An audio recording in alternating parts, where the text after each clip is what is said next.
Čo si myslíš o mobilnej komunikácii? A počkaj, ale však to nerobím, to robím s tebou rozhovor, ne? Jaj? Neviem. Myslíš si, že keď sa s niekým dohodne, že dojdeš čas a nedojdeš, pomôže ti v tom mobil? No, môžem zatelefonovať tebe, ale to nepomôže aj tak už.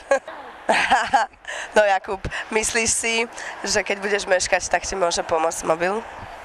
Myslím si, že áno, pretože poviem druhej osobe, že budem meškať. A čo si myslím o elektrožiarení? Vidím ho všade okolo seba a myslím si, že je veľmi zlé. A určite bojujem proti tomu, lebo pevná linka je pevná linka.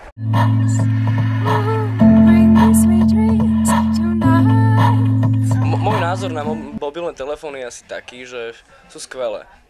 To je akože, ja si myslím, keď niekto začne namietať takú vec, že spôsobujú rakovinu a sú nezdravé a infražiarenie a hlúposti a brnenia a podobné záležitosti, tak ja sa môžem zasmiať do ksichtu, pretože nastáva tu moment, že už keď dýchame obyčajný kyslík, tak sme odsúdení na smrť. Jednoducho to žiarenie, ktoré vplýva na bunky a ničí chromozómy, musí ničiť nejakým spôsobom ich štruktúru a tým pádom ľudia sú buď degenerovaní, alebo dostanú nejakú rakovinu, alebo nejakú škaredú chorobu. A bojím sa, že aj ja ju dostanem, lebo tiež používam mobily dosť často. Na svete veľa škodlivých vecí. Jedna z nich, možno, že je aj telefón, aj keď som nad tým ešte nerozmýšľala, určite by som ho neprestala používať.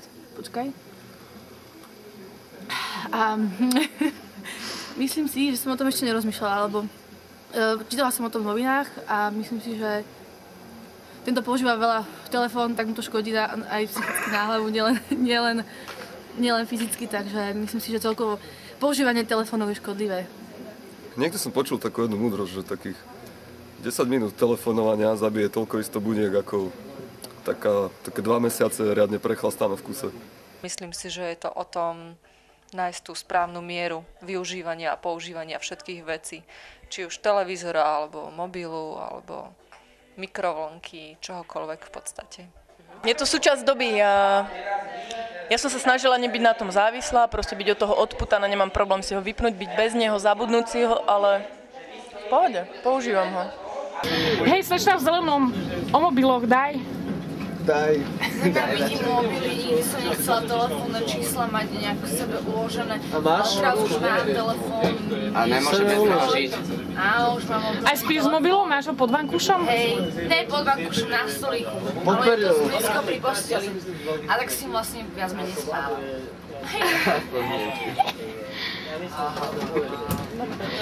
Budete vysielaní na vysokých školách, na stredných školách, na všetkých. Super, sa úplne na to teším. No. Pozdravujem všetkých vysokoškolách. A ešte pôjdu do Rakúska, do galérie. A ešte musíš pozdravať Auf Wiedersehen. Všetko, lebo to bude na čete dvojke. A mladá generácia Gute Nacht.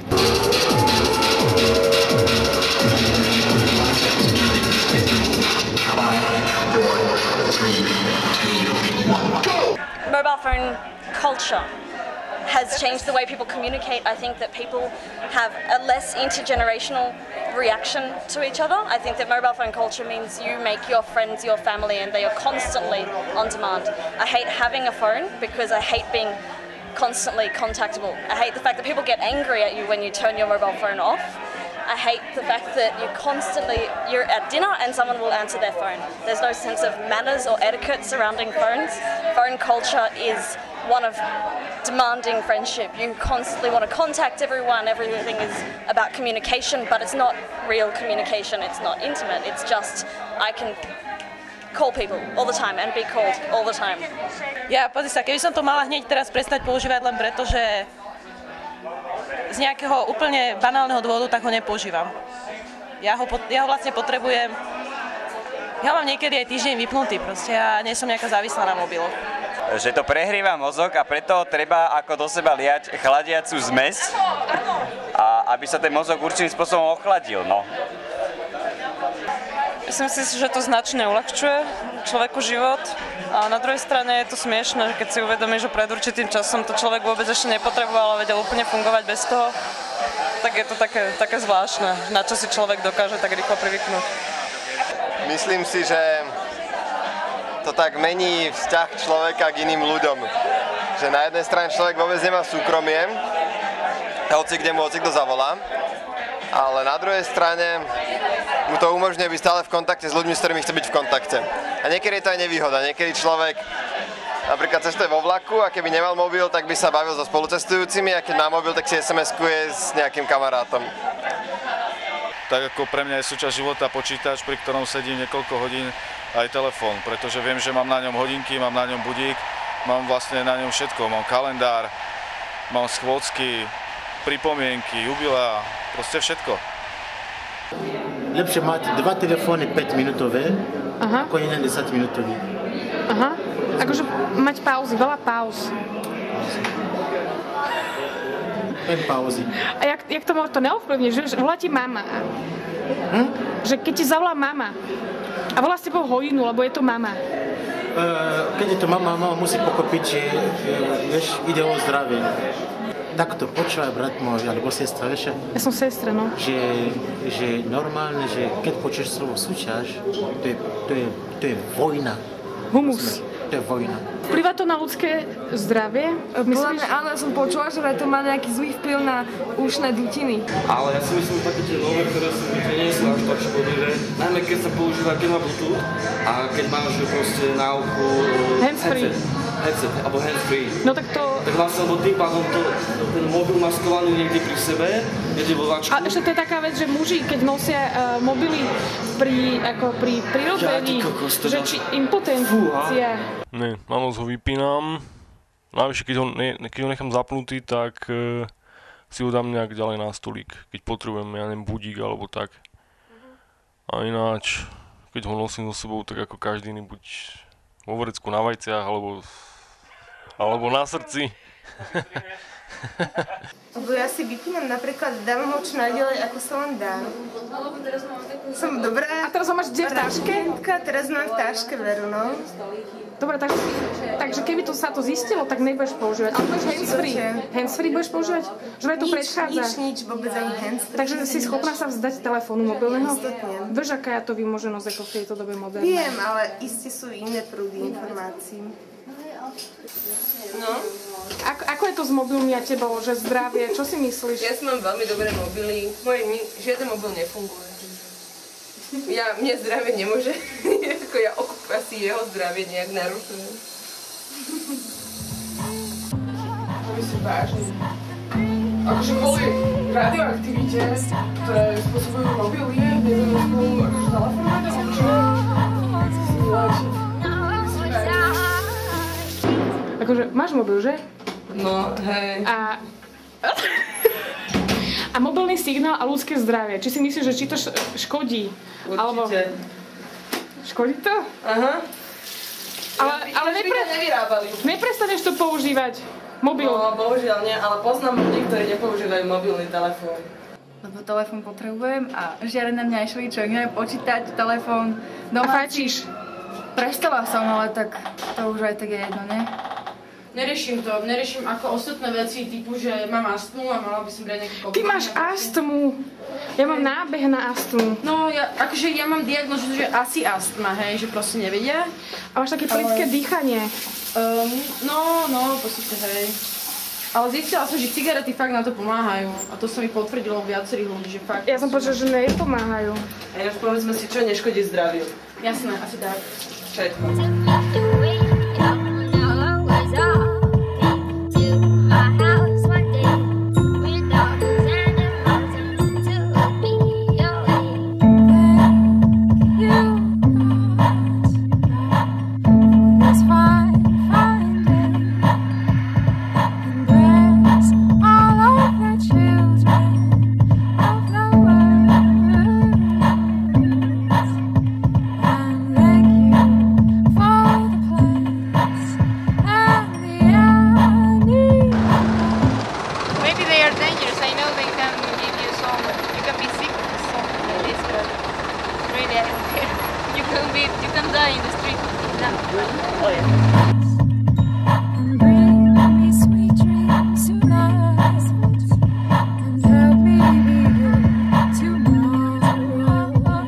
Ja, mobilen. Det är bra, men det är väldigt hälsofarligt. Alltså man ska inte prata så länge i mobil. Det är bra om man använder headset också. Filmar ni? Ja, det är ingen fara. Och mobiler? Ja. Alltså de är väl farliga om man har dem nära kroppen så kan de vara ganska farliga. Eller om man bor väldigt nära mobilmaster och alltså om man till exempel, det är många som sover med mobiler bredvid sig och allt sånt där. Då har de nära bröstet i bröstfickan eller någonting, då kan det vara farligt. Det är typ man har väl tagit slut med batterier så då känner man typ fan. Det är nog säkert ingen som har ringt från ändå bara. Man vill ha det så här.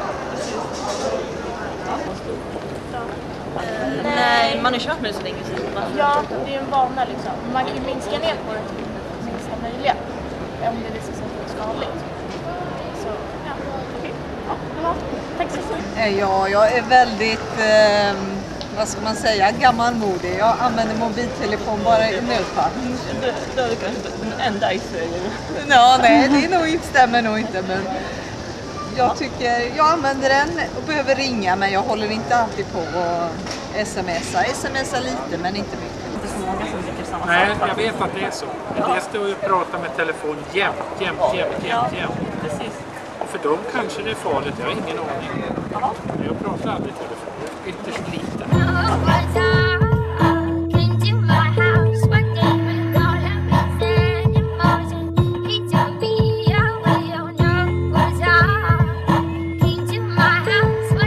Håll i dig nu, akvarium.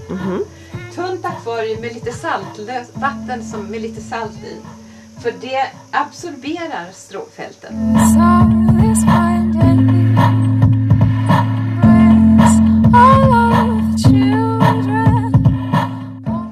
Mobily jsou divná věc a to každý ví. Protože když s někým mluvíš, tak mu nevidíš do obličeje a pak se z toho vznikají ty nedorozumění. Je to úplně jedno, neřeším. A kdyby to bylo škodlivý, tak co? Nemám nějaký přesný informace o tom, jenom vím, že ve státech probíhalo nějaký výzkumy ohledně toho, který ještě probíhají, takže to definitivně není zjištěný, pokud vím.